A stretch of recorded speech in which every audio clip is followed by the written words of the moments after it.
every noise, every corner turn, every texture inside the backrooms is so obtuse and surreal that your brain is desperately trying to grab hold of something recognisable.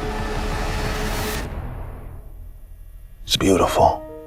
May has been a weirdly fantastic month at the cinema, but not for the reasons the executive in Hollywood were hoping for. While the early summer blockbusters are already starting to sputter and cough, there's one genre that's absolutely thriving right now, taking big swings and actually connecting with audiences, and that's horror. So, to celebrate a month of beautiful cinematic dread, I thought we'd start with a little seasonal reading. The trees are coming into leaf, like something almost being said. The recent buds relax and spread, their greenness is a kind of grief. Is it that they are born again, and we grow old? No, they die too. Their yearly trick of looking new is written down in rings of grain, yet still the unresting castles thresh in full-grown thickness every May. Last year is dead, they seem to say. Begin afresh.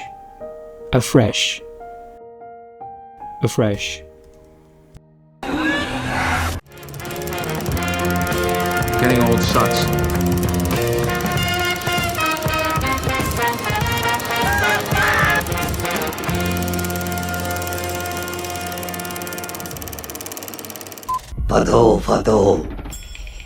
Long ago.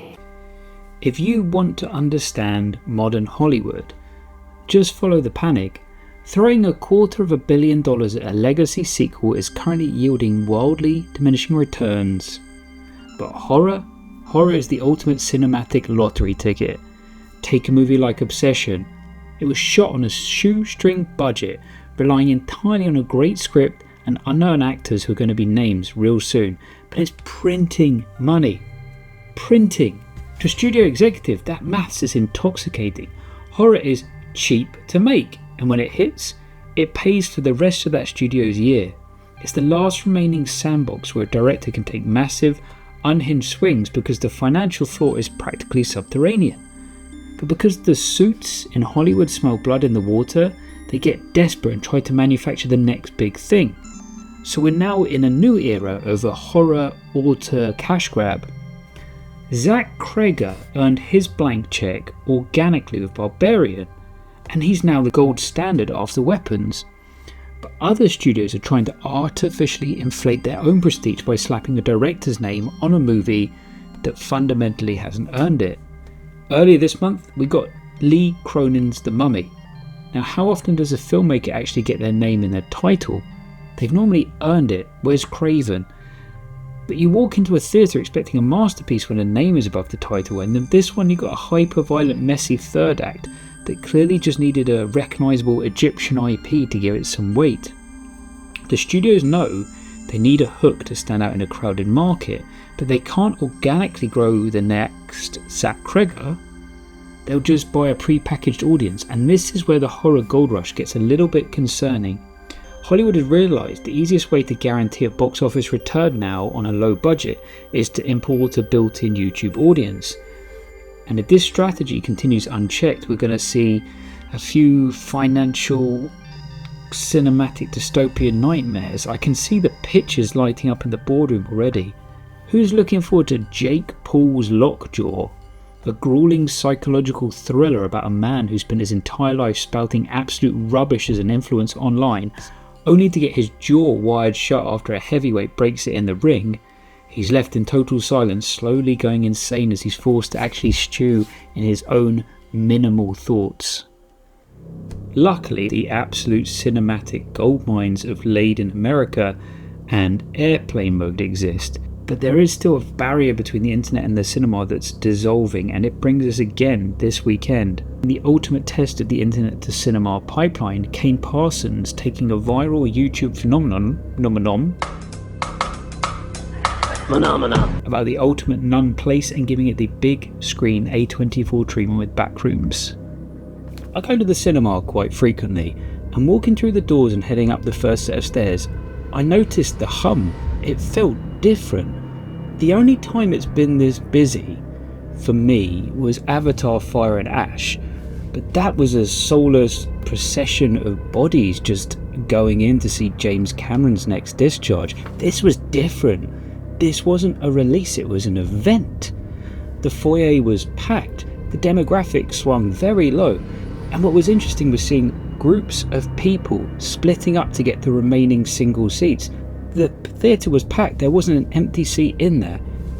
Look, A24 did the maths. They understood the demand for this, and they're going to be printing enough money for Todd Boehly to go and buy the next Neymar for Chelsea. But here's the genuine shocker. For 99% of the runtime of the film, that packed room full of teenagers was sitting in dead, total silence. I didn't see a single phone screen light up in the dark. That silence is the greatest merit of this film.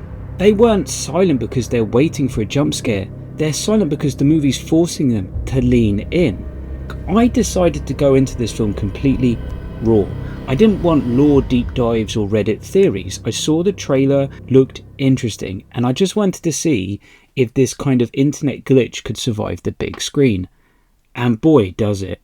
Primarily through absolute unexpected restraint. Kane Parsons is 21 years old, and he utilises these lo-fi VHS camcorder sequences to crank a physical dread up to an unbearable level. Every noise, every corner turn, every texture inside the Backrooms is so obtuse and surreal that your brain is desperately trying to grab hold of something recognisable that the film refuses to give to you. And there's no cheap jump scares, there's no extreme gore. In fact, when things do go sideways, mostly happens off screen. Parsons understands the fundamental rule that Hollywood has forgotten. The terrified, frantic imagination of your own mind trying to fill in the blanks is infinitely more effective than a CGI monster or a blood-soaked puppet. A 20-year-old filmmaker just gave veteran studio directors a masterclass in cinematic restraint.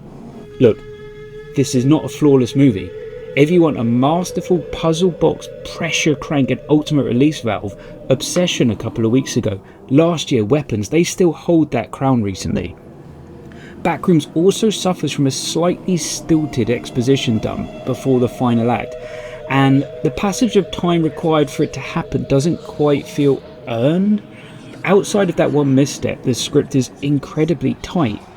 It never tries to be more than a terrifying, atmospheric monster of the week X-File, constantly pushing you deeper into the void.